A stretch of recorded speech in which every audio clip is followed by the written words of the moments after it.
Parece até fake isso aqui, mas é mais um dia onde a gente teve Fibonacci na mínima do mercado e próximo da região de máxima do mercado também. E eu já queria começar mostrando para vocês a análise pré-mercado de hoje. Olha só o que eu mandei de manhã, mandei de noite também, mas de manhã eu tinha mandado mais uma vez. E olha só essas regiões. Prestem minha atenção. Aqui foi a primeira região de Fibo e aqui em cima foi a primeira região de venda. Aqui foi o 50% e aqui é o 61,8%.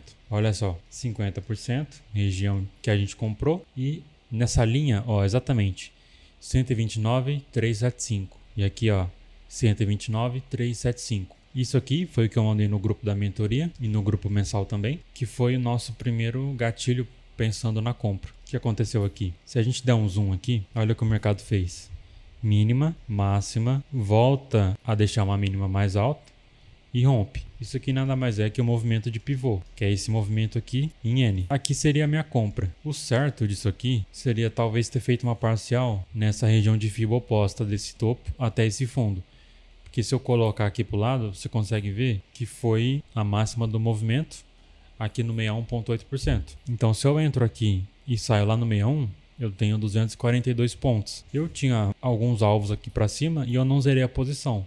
E aí, quando ele chegou aqui, eu zerei e saí do trade. Tá tudo nos stories, caso você queira ver os trades. E depois, ele deu uma oportunidade de venda aqui nesse pivô de baixo ou aqui nesse mini pivô que ele deu um pouquinho antes. Como ele não estava muito caro para poder vender, eu optei por não fazer essa venda. Mas eu poderia, ao invés de sair aqui no 0 a 0, quando o mercado volta, sair aqui nesse pivô, que aí pelo menos eu ia garantir alguns pontos nesse primeiro trade. E aí depois, o que acontece? O mercado está na mesma região de Fibo e eu gostaria que ele rompesse esse fundo, capturando a liquidez para depois eu comprar. Só que como foi um pivô tão nítido, eu tive que entrar aqui. Por quê? A gente tem primeiro esse candle de força. Olhando aqui embaixo, o volume aumentou. Na retração do pivô teve menos volume. E na retomada da tendência ganhou volume novamente. Então aqui já seria uma ótima entrada.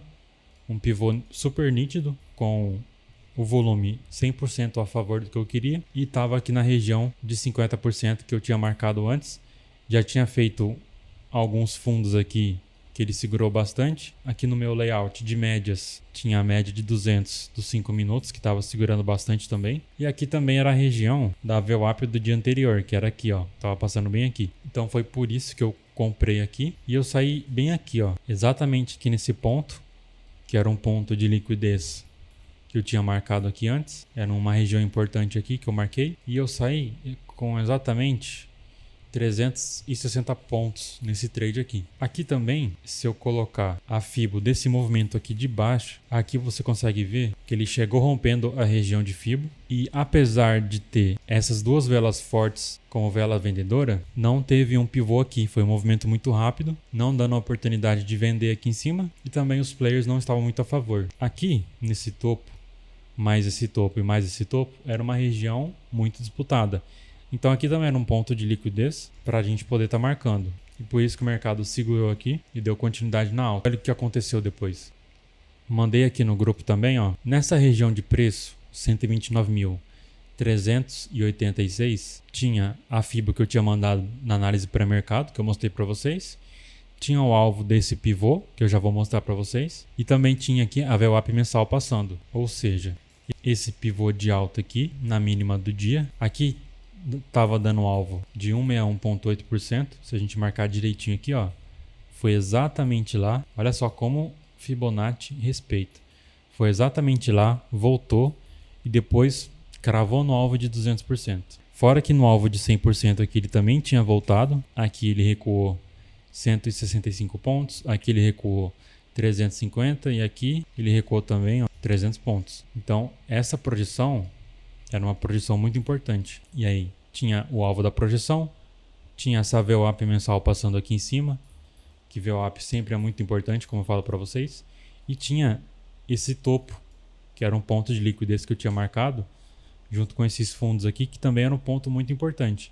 E aí por isso que eu vim aqui no grupo e mandei essa região aqui para o pessoal ficar atento. E aí ele deixou um pivô de baixo como gatilho de venda e dá para a gente sair no no mínimo do mínimo até aqui essa região de liquidez. Depois o mercado não deixou muitas outras boas oportunidades. Eu tinha marcado desse topo até esse fundo, essa região aqui de Fibo para tentar comprar aqui, só que o mercado não chegou. Ele segurou nessa Fibo aqui intermediária, onde tinha esse ponto aqui de liquidez, e ele voltou. Nesse movimento aqui ele segurou, só que eu não estava observando esse movimento. Era um movimento um pouco mais chato de identificar. Eu já tinha feito a minha meta aqui nessa alta, peguei um pouquinho dessa queda e depois já encerrei o meu dia. E próximo a esse horário o mercado tende a dar essa lateralizada, que eu já não gosto de ficar aqui na frente do computador operando. Muita gente do grupo pegou essas oportunidades. Foi um dia muito bom mesmo. Se você olha aqui e vê que tem Fibo na mínima e Fibo na máxima, você tem que operar muito errado para poder sair no loss. Então, não tô falando que é fácil, mas no mínimo aqui, uns 200 pontos teria como você ter pego tranquilamente, sim. Bom, então espero que vocês tenham entendido todos os trades de hoje. Na descrição tem todos os links dos meus produtos, da mentoria, do grupo e do e-book. Não esqueça de deixar o seu like. Valeu e até mais. E se você quiser ter acesso a todas as aulas do meu operacional, ao meu e-book Arte Fibonacci, com todos esses conteúdos, acesso a 1 ano no meu grupo do Telegram e a minha mentoria individual, todos os links estão aqui na descrição.